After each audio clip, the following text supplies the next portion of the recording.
또한 하나님의 백성들의 기도를 다시 한번 점검하는 시간이기도 합니다. 주 하나님은 어린 양의 백성들의 청원에 따라 공의로운 심판을 행하심으로써 온 우주에 완전한 공의를 세우실 것이며 본인은 영원토록 공의로운 재판관임을 입증하실 것입니다. 한편 하늘이 아니라 땅에서 고요한 시간이 있던 때가 있었습니다. 그때는 인자께서 여섯째 인을 떼실 때였습니다. 계시록 7장을 보면 어린 양께서 여섯째 인을 떼실 때 이 땅에 하나님과 어린 양의 진노의 심판이 나타나기 전에 고요함이 있었습니다. 7장 1절을 보니 이일 후에 내가 네 천사가 땅 네 모퉁이에 선 것을 보니 땅의 사방의 바람을 붙잡아 바람으로 하여금 땅에나 바다에나 각종 나무에 불지 못하게 하더라. 그러나 그때의 땅의 고요함은 이 땅에 있는 모든 하나님의 백성의 이마에 인을 치기 위함이 있습니다. 한 영혼도 놓치지 않고 하나님의 백성을 완벽하게 인을 치는 것이죠. 즉 역사 끝에 이 땅에 있을 마지막 교회인 14만 4천 성도 가운데 한 사람도 빠짐없이 그 머리에 인을 치기 위해 고요함이 있었습니다. 또 봄에 다른 천사가 살아계신 하나님의 인을 가지고 해 돋는 데로부터 올라와서 땅과 바다를 해롭게 할 권세를 받은 네 천사를 향하여 큰 소리로 외쳐 이르되 우리가 우리 하나님의 종들의 이마에 인치기까지 땅이나 바다나 나무들을 해하지 말라 하더라. 이렇게 하여 자기 백성을 따로 인쳐서 구별하신 주 하나님께서는 믿지 않는 자들을 향해 하나님의 어린 양의 진노의 큰 날에 서곡을 보여주셨고 구원을 얻은 14만 4천을 향해서는 앞으로 있을 적그리스도의 핍박을 감당할 수 있도록 주 안에서 죽은 자들의 영광을 보여주셨습니다. 사랑하는 여러분, 인자가 여섯째 인을 떼실 때는 하나님과 어린 양의 진노의 큰 날에 서곡이었지만 이제 어린 양이 일곱째 인을 떼실 때는 마지막 인입니다. 일곱째 인을 떼실 때는 드디어 하나님과 어린 양의 거룩하고 공의로운 심판의 큰 날이 임할 것입니다. 그러나 14만 4천으로 상징된 이 땅의 마지막 그리스도인들은 하나님의 표를 그 이마에 받은 상태이기 때문에 하나님과 어린 양의 심판에서 분명하게 제외될 것입니다. 하지만 14만 4천으로 상징된 이 땅의 마지막 교회는 세상 사람들로부터는 더 많은 핍박을 받게 될 것입니다. 둘로 나뉘니까요. 하나님의 인을 받은 자들과 그렇지 않은 자들로 온 세상이 정확히 나뉩니다. 그리고 인을 받지 못한 자들은 인 받은 자들을 향해서 무서운 핍박을 가하게 될 것입니다. 특히 그리스도께서 마리아의 몸을 통해 성령으로 잉태하여 성육신하신 것처럼 이 악령들의 왕초인 이 마귀도 비슷한 현상을 나타낼 것입니다. 즉 마귀가 사람의 영혼에 들어가 그 사람이 누군지 모르겠어요. 아마 뱃속에서 태어날 때부터 마귀가 들어가겠죠. 마귀가 귀신들이 사람 몸에 들어갈 수 있거든요. 마귀가 어떤 능력을 가지고 아기의 폐하 속에 있는 어떤 아기로부터 들어갈 것입니다. 그리고 그 아이가 자라나서 아주 무시무시한 간교하고 아주 천재적인 인물로 자랄 것인데 성경은 마귀가 사람의 영혼에 들어가 이 땅에 등장하는 그 존재를 불법의 사람이라고 말합니다. 불법의 사람 또는 멸망의 아들이라고 불립니다. 그리고 흔히 적그리스도라고 부르기도 합니다. 그는 14만 4천으로 상징된 이 땅의 주의 백성들을 죽이거나 감옥에 가둘 것이며 온갖 만행을 저지른 후에 하나님의 교회를 더럽히기 위해 멸망의 가증한 것을 교회 안에 둘 것입니다. 무력으로 교회를 다 장악하고 장악된 교회들마다 자신의 짐승의 상을 거기에 세울 것이에요. 그때 주 예수 그리스도께서 강림하셔서 멸망의 아들을 죽이시고 마귀를 불못에 던지심으로 세상 역사는 마치게 될 것입니다. 그때 불법한 자가 나타나리니 주 예수께서 그 입의 기운으로 그를 죽이시고 강림하여 나타나심으로 패하시리라. 자, 이제 어린 양이 일곱째 인을 떼십니다. 하늘을 보니 하늘은 잠깐 고요한데 하나님 앞에 7 천사가 서 있고 그들은 하나님께로부터 나팔을 하나씩 받습니다. 7 나팔이에요. 조금 있으면 7지인과 관련해서 7 천사가 각각 나팔을 불 것입니다. 7지인을 떼셨습니다. 장면이 나타났는데 하나님께서 7 천사에게 나팔을 하나씩 주십니다. 7지인은 곧 7 나팔로 그 현상을 나타낼 것입니다. 그러면 각 나팔에 따라 하나님의 구속사적인 마지막 심판이 온 세상과 불신자들과 악령들에게 임하게 될 것입니다. 이때 어떤 천사가 하늘의 제단 곁에 서서 금향로를 가지고 향로를 이렇게 가지고 향로에다가 향을 많이 받습니다. 많은 향을 받고 있었어요. 그 천사는 그 향에 모든 성도들의 기도를 섞더니 보좌 앞 금 제단에 두렸습니다. 그러자 성도의 기도를 담은 향이, 기도가 섞인 것이 향과 함께 그 천사의 손으로부터 하나님의 보좌 앞으로 올라갔습니다. 그 후 보좌 앞까지 기도가 올라간 후에 다시 천사는 제단의 불을 향로에 담아서 땅에 쏟았습니다. 그러자 우레와 천둥과 번개와 지진이 일어났습니다. 또 다른 천사가 와서 제단 곁에 서서 금 향로를 가지고 많은 향을 받았으니 이는 모든 성도의 기도와 합하여 보좌 금 제단에 드리고자 합니다. 향연이 성도의 기도와 함께 천사의 손으로부터 하나님 앞으로 올라가는지라 천사가 향로를 가지고 제단에 불을 담아다가 땅에 쏟음에 우레와 음성과 번개와 지진이 나더라. 그러므로 각 나팔과 함께 임하는 거룩한 심판은 모든 성도의 기도에 대한 응답입니다. 하나님께서 7 천사를 시켜 내리시는 7 심판은 어린 양의 백성의 기도에 따른 공의로운 행위입니다. 우리는 계시록 6장 10절에서 어린 양이 5째인을 떼실 때 억울한 죽음을 당하고 보좌 제단 앞에 서 있는 순교한 영혼들을 보았습니다. 그들은 큰 소리로 부르짖고 있습니다. 하나님의 말씀과 그들이 가진 증거로 말미암아 죽임을 당한 영혼들이 제단 아래 있어 큰 소리로 불러 이르되 거룩하고 참되신 대주제여 땅에 거하는 자들 심판하여 우리 피를 갚아주지 아니하시기를 어느 때까지 하시려나이까. 그들의 기도 응답이 지금 향로에 제단불을 담은 천사가 그 향로의 불을 땅에 쏟음으로써 나타나게 되는 것입니다. 이처럼 하나님의 모든 백성들의 기도에 의해 하나님의 마지막 심판인 7 나팔 심판이 진행될 것입니다. 이제 7 나팔을 가진 7 천사가 각각 나팔을 불기 시작합니다. 첫째 인부터 6째 인까지는 하나님과 어린 양의 진노의 큰 날이 아직 오지 않은 상태였지만 이제 7 나팔과 함께 특정 7 천사가 가져오는 재앙들은 진노의 큰 날로 이어질 것입니다. 이 진노의 큰 날은 구약에서부터 계속 쉬지 않고 예언되어 그 정관사 덕가 붙은 여호와의 날, 하나님의 날, 그 날 같은 날입니다. 하나님과 어린 양의 진노의 큰 날이에요.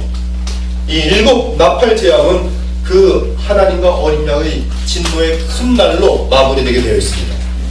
즉 아직까지는 하나님께서는 이 세상을 향해 오래 참으셨지만 이제는 더 이상 참지 않으실 것입니다. 신기한 것은 불신자들을 향한 7 나팔 심판의 재앙은 애굽에서 바로 황제 및 애굽 백성을 향한 주 여호와 하나님의 심판과 매우 유사하다는 사실입니다. 따라서 오늘 우리는 본문의 내용을 모세를 통해 주 여호와 하나님께서 천사를 시켜 내린 재앙과 10가지 재앙과 비교해 볼 것입니다.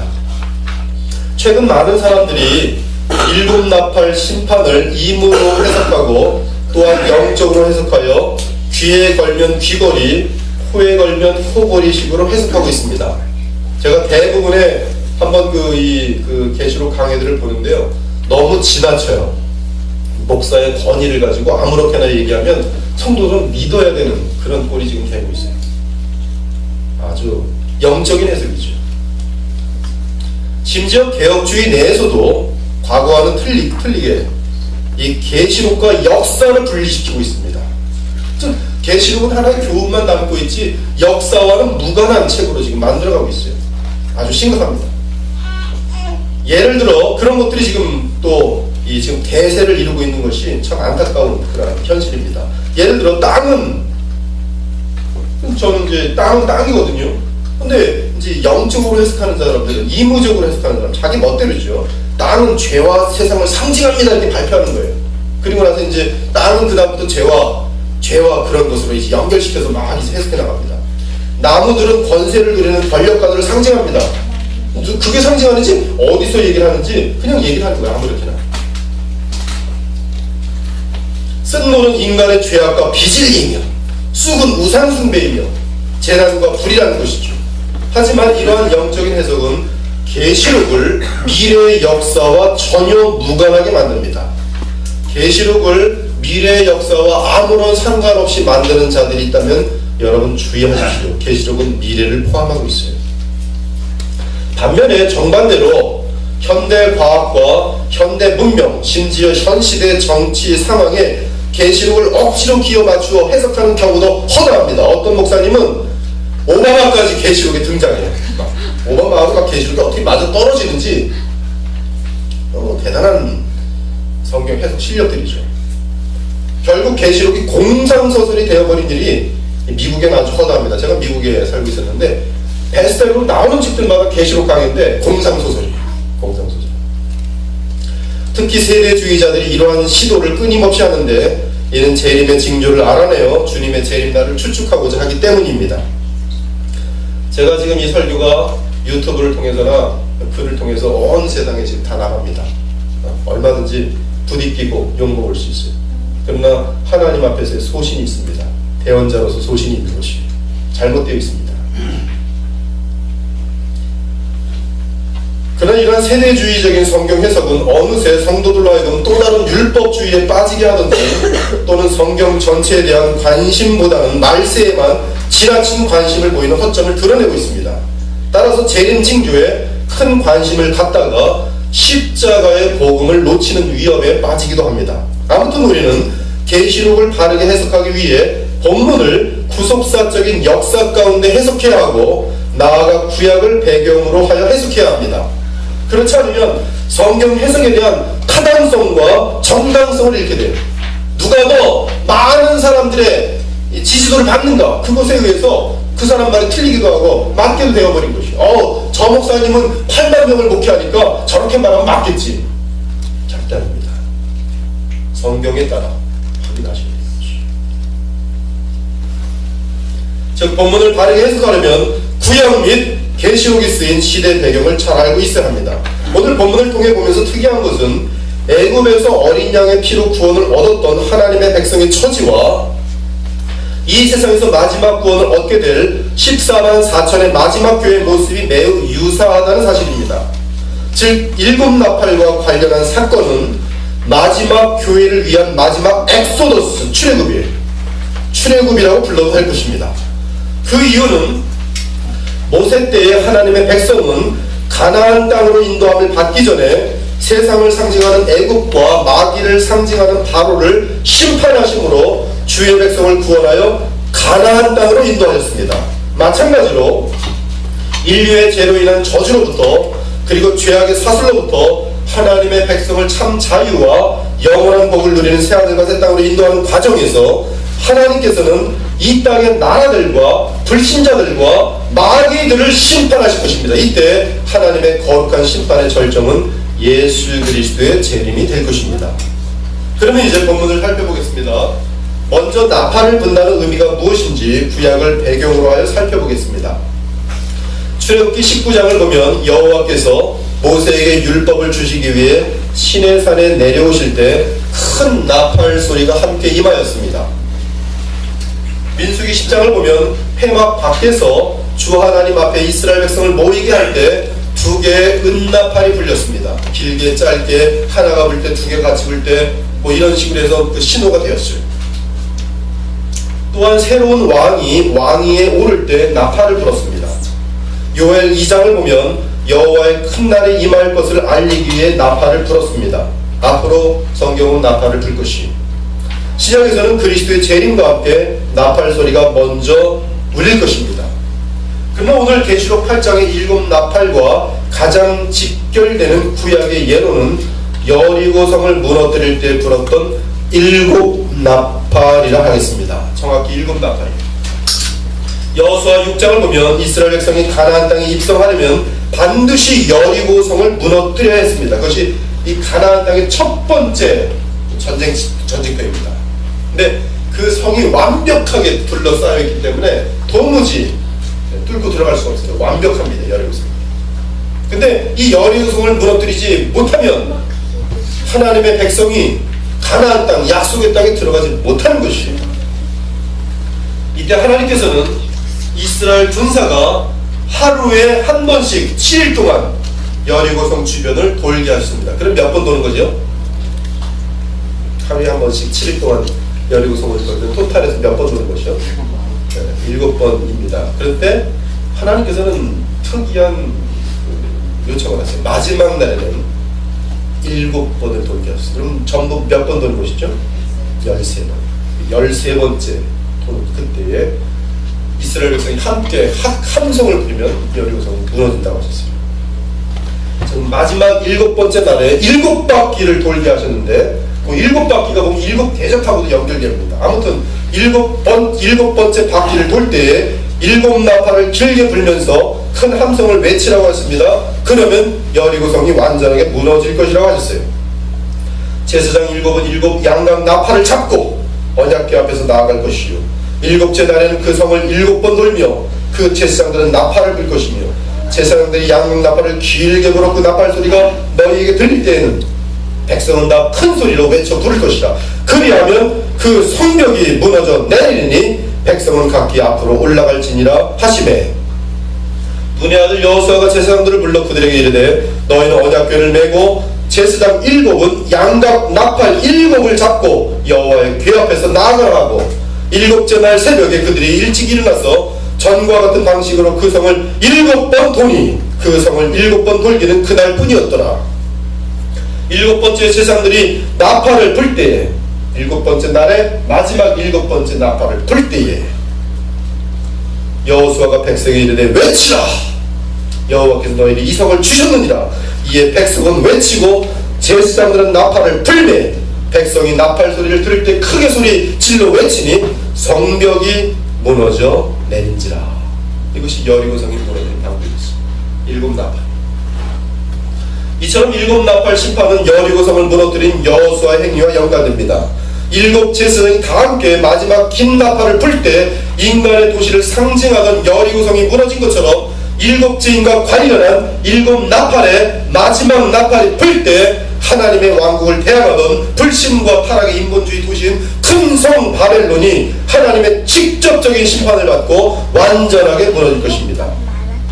또한 약속의 땅에 가나안 땅에 들어가려면 반드시 여리고성을 무너뜨려 하는 것처럼 마지막 교회가 가나안 땅이 예표하는 새하늘과 새 땅에 들어가려면 그 전에 반드시 계시록 17장과 18장에 등장하는 큰 성 바벨론이 무너져야 합니다.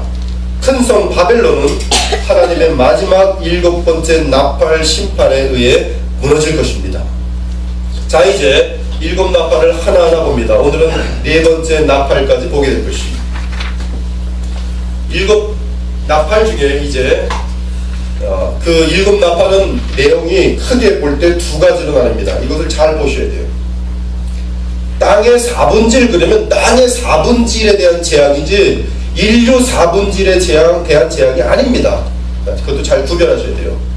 오늘 4번째 나팔에 의한 것은 자연을 향한 하나님의 재앙이십니다. 심판이세요. 물론 자연에 대한 심판이므로 사람들이 많이 죽을 것이에요. 그러나 그 뜻이 3분의 1의 인류를 죽였다는 뜻이 아닙니다. 3분의 1의 인류를 죽이는 것은 이제 5번째, 6번째 재앙과 연결돼요.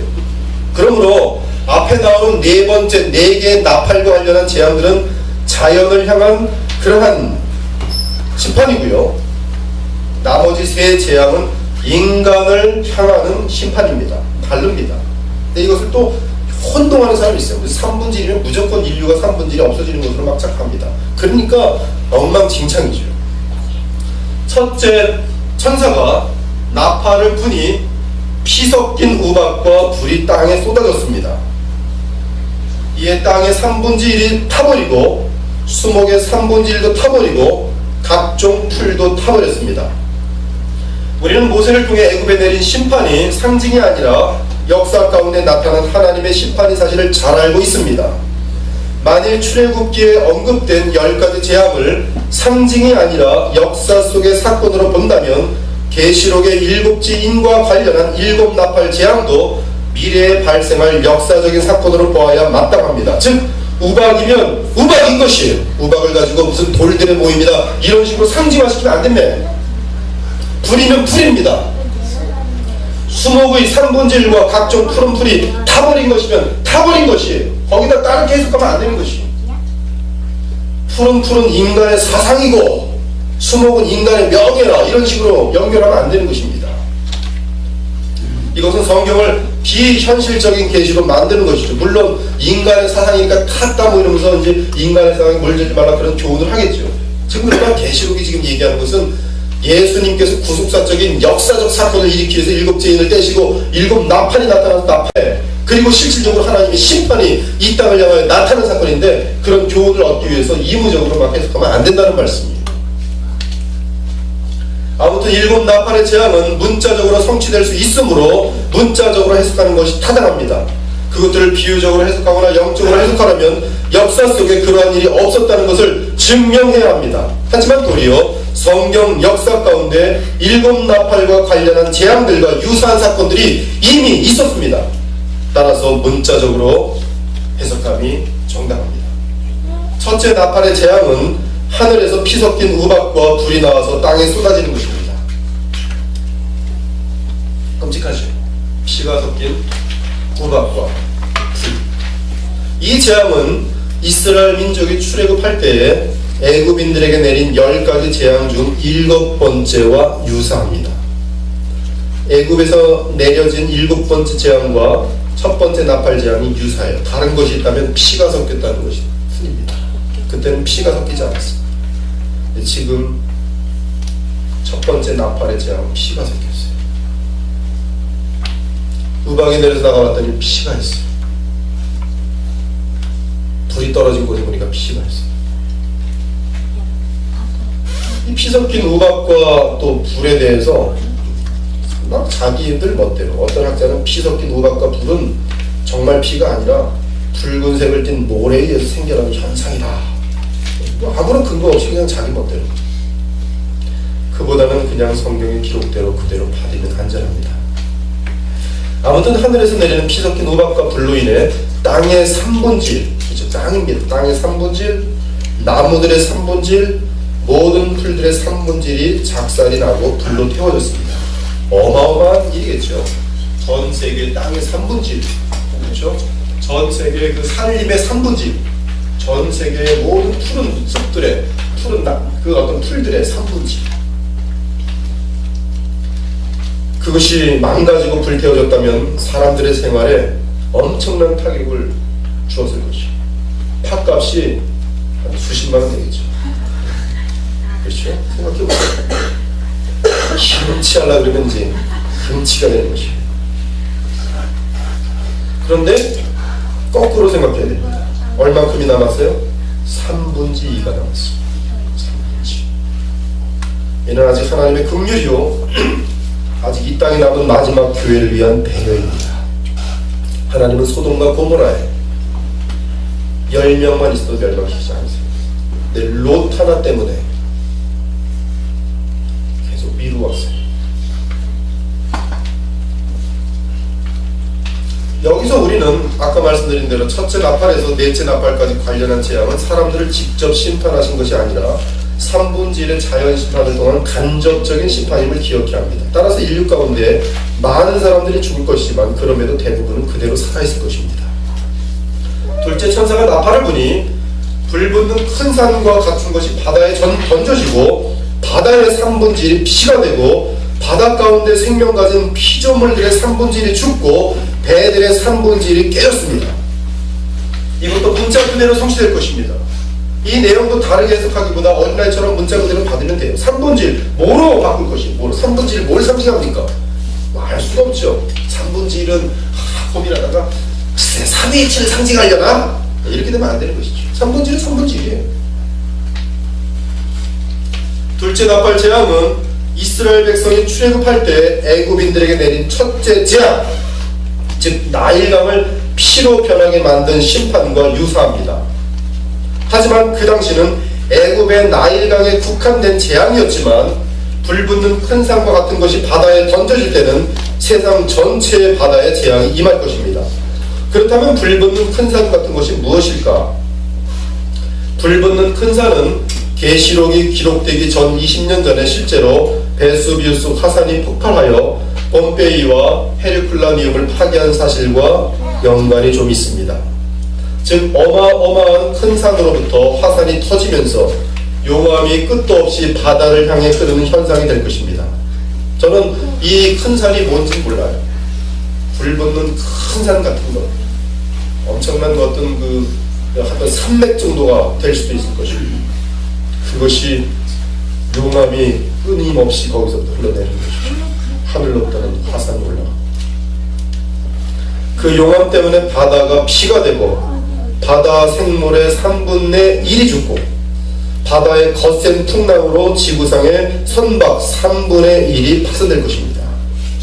지금도 종종 비슷한 일들이 생기죠. 우리 남해안만 보더라도 어느 날 보면은 얼마 전인가 2개월 전인가 보더라도 무슨 알 수 없는 초록색 그것들이 쫙 깔리니까 무슨 이 어물들을 구입하지 못해서 또 어물값이 또 하늘을 치고, 근데 이제 전 세계적으로 3분의 1의 이 물고기들이 죽을 때, 참 그 세상이 또 난리가 나죠.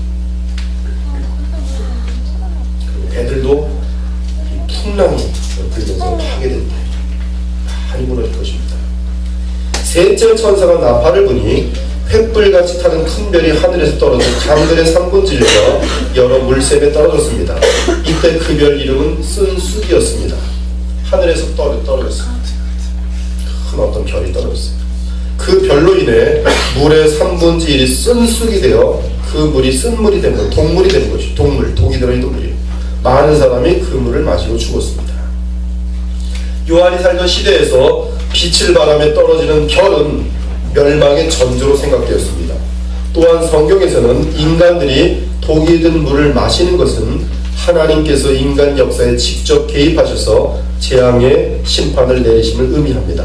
예레미야 9장 15절에 보니 그러므로 만군의 여호와 이스라엘 하나님께서 이와 같이 말씀하십니다.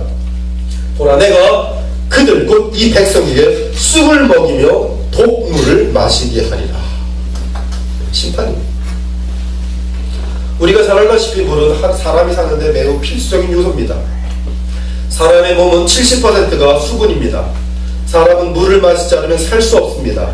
그런데 세상 물의 3분의 1이 오염되어 동물이 되었으니 이 땅의 거민들의 삶이 얼마나 힘들고 고통스러웠겠습니까? 또한 채소, 과일, 고구마 같은 뿌리 열매 등 전 세계적으로 큰 피해를 입게 될 것입니다. 그래서 기근이 많이 심각하게 될 것이죠. 가난이 대단히 심각할 것입니다. 그러나 이러한 일들로 인한 빈부격차는 더욱더 심해질 것이죠. 그러므로 인류는 더욱 권력과 물질을 가지고 있는 자를 중심으로 하여 모일 수밖에 없습니다. 이 모든 배경들은 적그리스도가 등장하기에 충분한 지금 배경들이 되어지고 있는 것이죠. 하나님의 섭리 가운데 그가 등장해야지만이 예수께서 그를 죽이심으로 마귀에게 영원히 승리하시고 마귀를 패배시킬 수 있는 것이죠.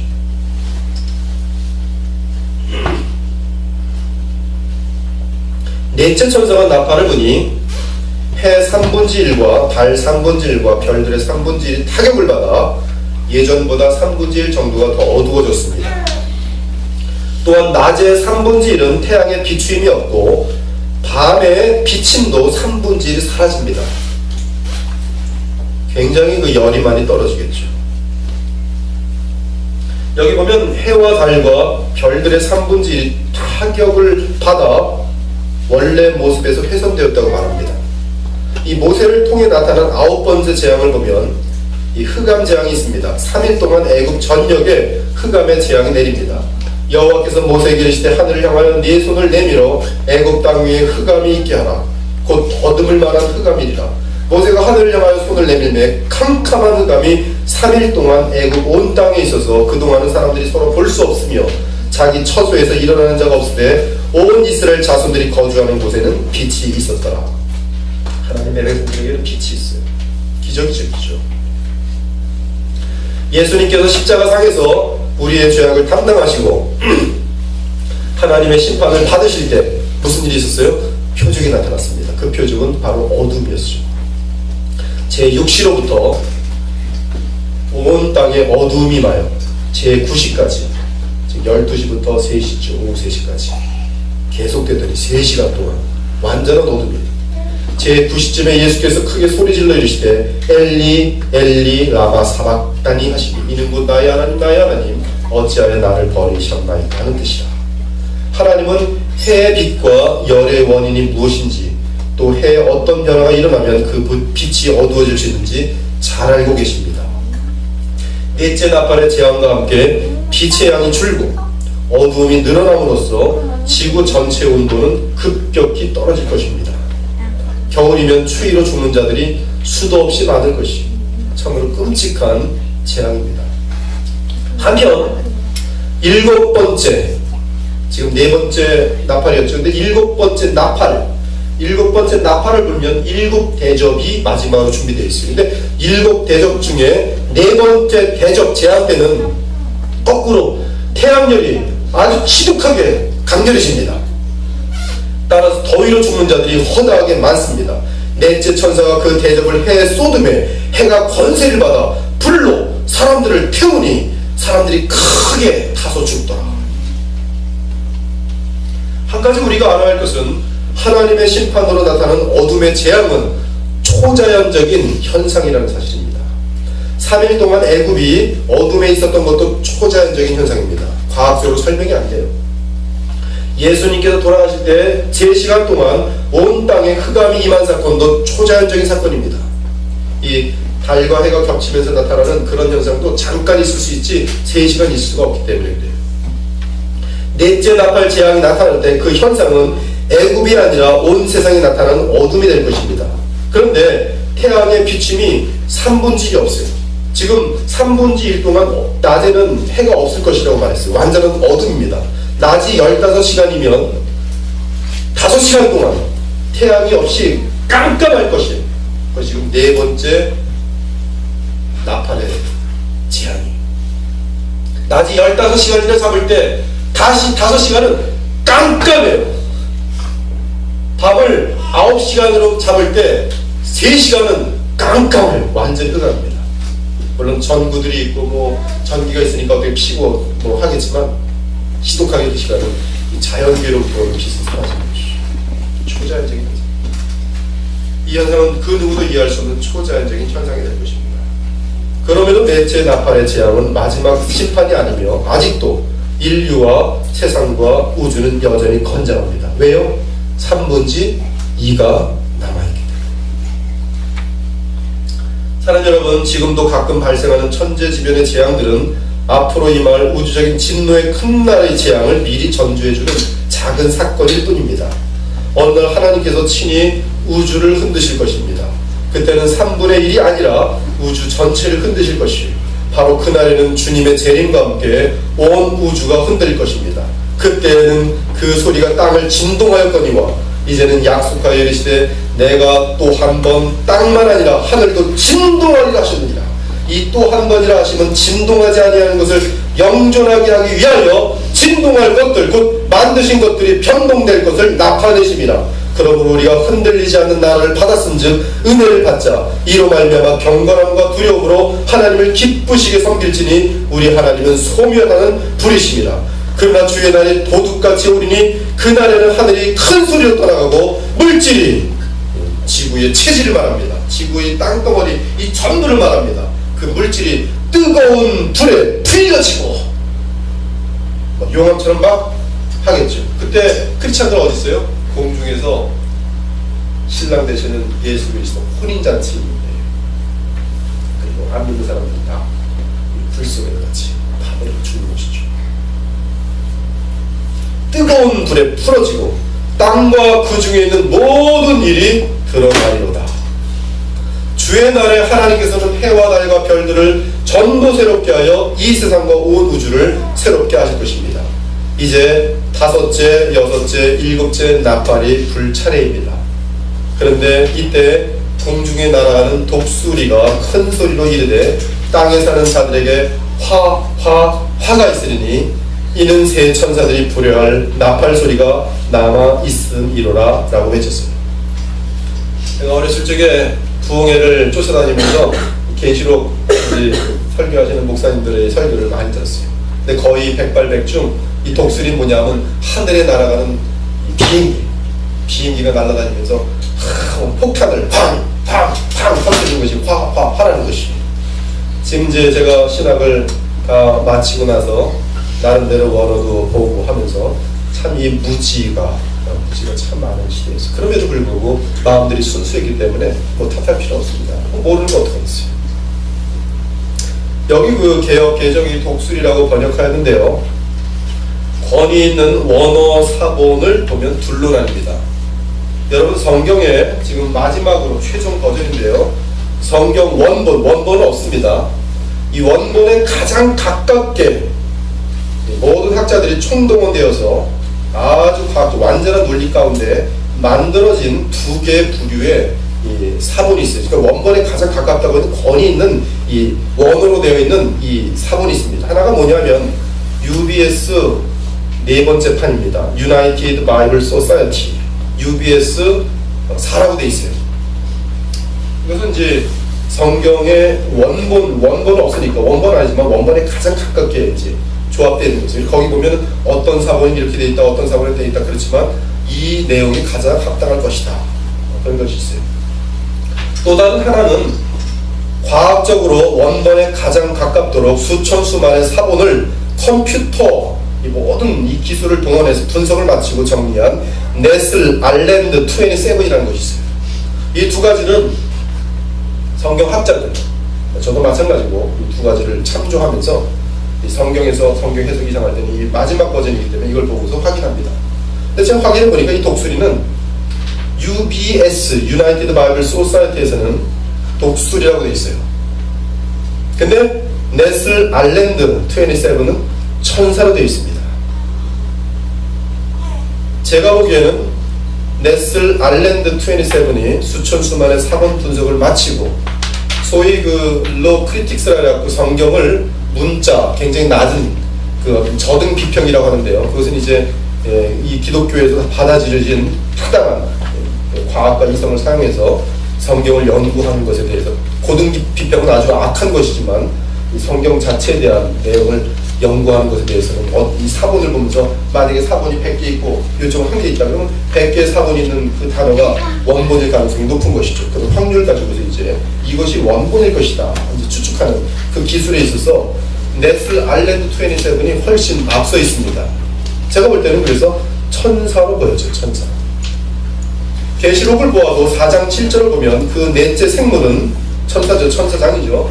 날아가는 독수리 같다라고 되어 있습니다. 반면 원본에 독수리라고 되어 있다면 상관없습니다.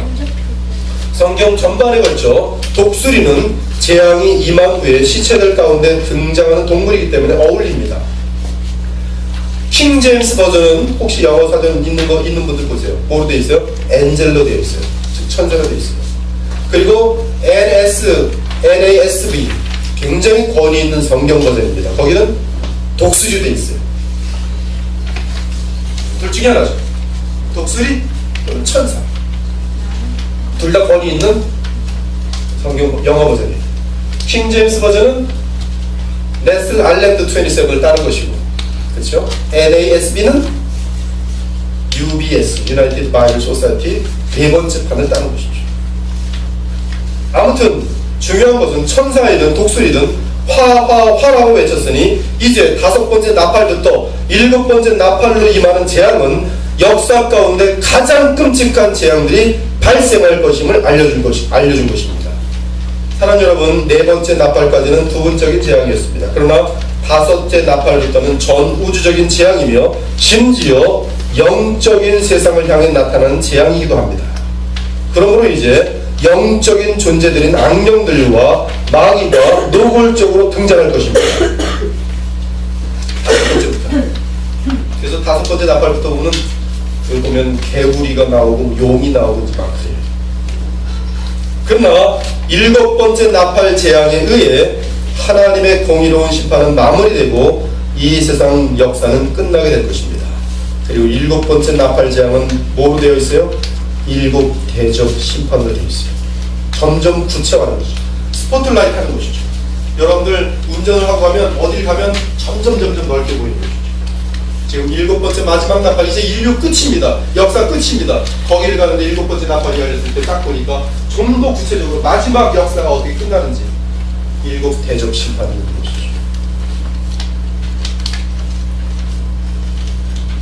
7번째 나팔 재앙에 의해 하나님의 공의로운 심판은 마무리되고 이 세상 역사는 끝나게 될 것이죠. 즉 어린 양 예수 그리스도께 떼신 7인에 의해 결국 마지막 심판인 7번째 나팔과 관련한 7번째 대접 재앙으로 세상 역사는 끝날 것입니다.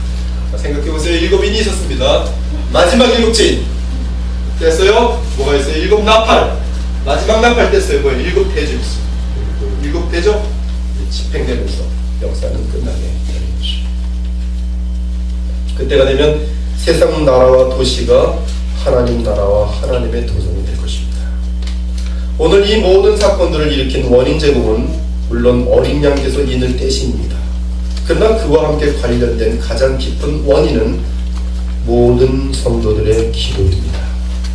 사랑하는 여러분, 기도의 능력을 믿으시기 바랍니다. 하나님은 공의를 이루시는 분이세요.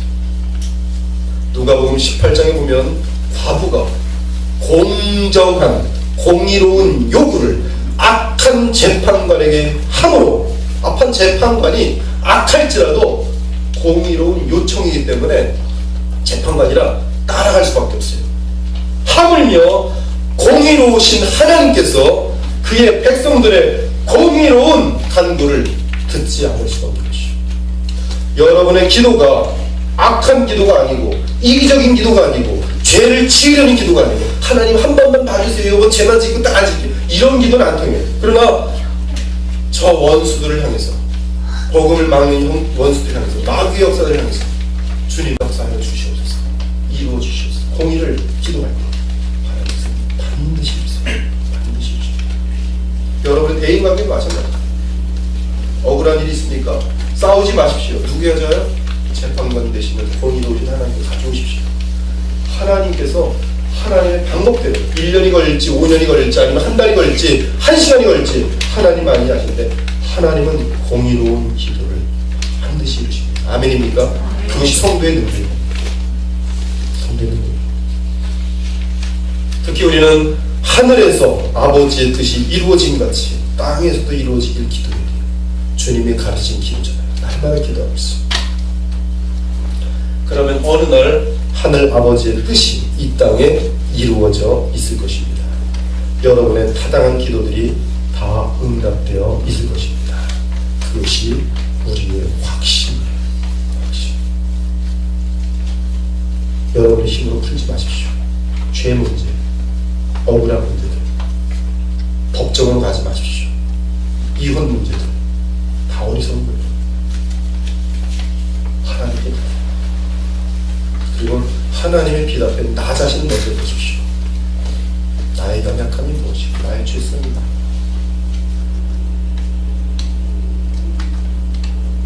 하나님의 뜻이 반드시 이루어집니다. 사랑하는 여러분, 더 이상 늦지 않기를 바랍니다. 더 늦기 전에 회개하고 주께로 돌아오기를 바랍니다. 오늘이 바로 구원의 날이에요. 아직 여러분이 생명이 있을 동안 구원의 날이에요. 만일 회개를 늦추다가 죽음을 지나게 되면 영원히 구원을 받을 수가 없습니다. 히브리서 기자의 음성을 들어보십시오. 광야에서 시험하던 날에 거역하는 것 같이 너희 마음을 완고하게 하지 말라. 거기서 너희 열조가 나를 시험하여 증언하고 40년 동안 나의 행사를 보았느니라. 그러므로 내가 이 시대에게 노하여 이르기를 그들이 항상 마음이 미혹되어 내 길을 알지 못하는구나 하였고 내가 노하여 맹세한 바와 같이 그들은 내 안식에 들어오지 못하리라 하였느니라.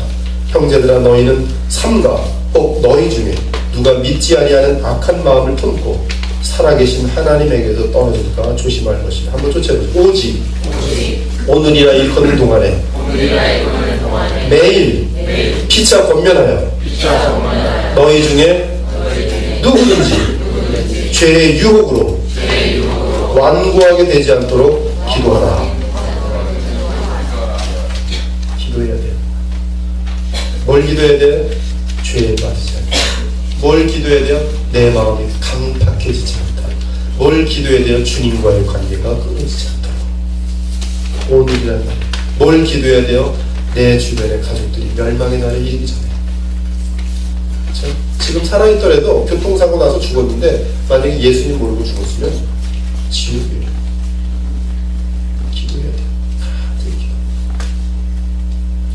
어느 날 반드시 새하늘과 새 땅에 날이 임할 것이며 주님의 재림의 날이 올 것이며 불신자들을 향해 공의의 심판의 날이 임할 것이며 주의 백성들을 향해 영원한 자비가 나타나는 날이 반드시 오야 말 것입니다. 그 날을 기억하면서 기다리면서 기도로 준비하면서 늘 하나님 나라의 백성답게 어린 양의 신부답게 그리스도의 피로 값주고 사신 성도들답게 살아가시기를 우리 주 예수 그리스도의 이름으로 축원합니다. 아멘. 기도하겠습니다.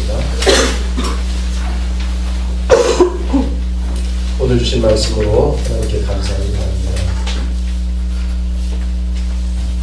진리를 알아가는 기쁨이 얼마나 큰지 여러분들도 알 수 있기 바랍니다.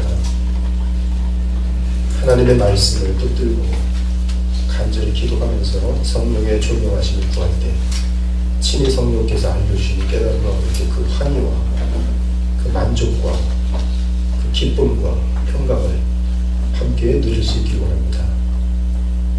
이 세상은 무한한 것이 아닙니다. 그것은 플라톤적인 사상이고 불신자들의 생각일 뿐입니다. 이 지구는 억만 년 있으며 앞으로 억만 년이 있는 그런 것이 아닙니다. 이 지구는 하나님께서 6,000년 전에 창조하셨으며 그리고 이 지구는 이제 죄가 장성하여서 하나님의 진노가 임할 때가 되면 곧 하나님께서는 인들을 깨시고 나팔을 부시고 대접을 부으실 것입니다. 더 늦기 전에 우리는 주님께로 돌아와야 합니다. 그리고 우리의 인생이 얼마나 손상같이 지나고 또 죽음이 다가오는지를 우리 모두가 알고 있으니 살아 호흡이 있을 때에 예수 그리스도를 영접하고 그분의 말씀을 따라서 신속히 구원의 방주를 타고 주님과 연합하여 할 것입니다. 이 시간에 아직 믿음의 확신이 없다면 영접하시면 돼요. 주 예수님을 다 알지 못하지만 나의 구세주 나의 왕으로 모시고 내 인생의 주가 되시기 원합니다.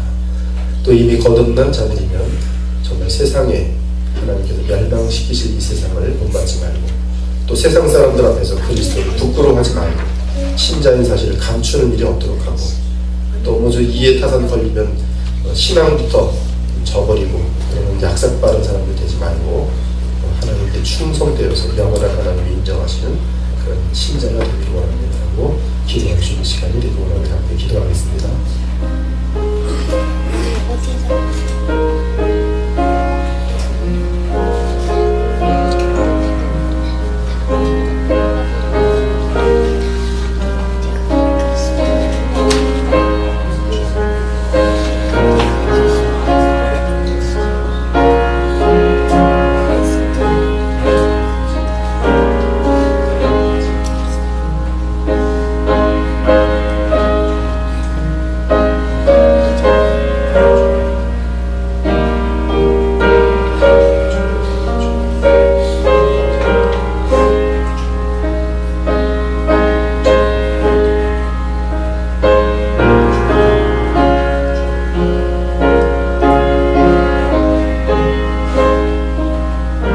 성령님 말씀과 함께 역사하시길 기뻐하신 줄 믿습니다.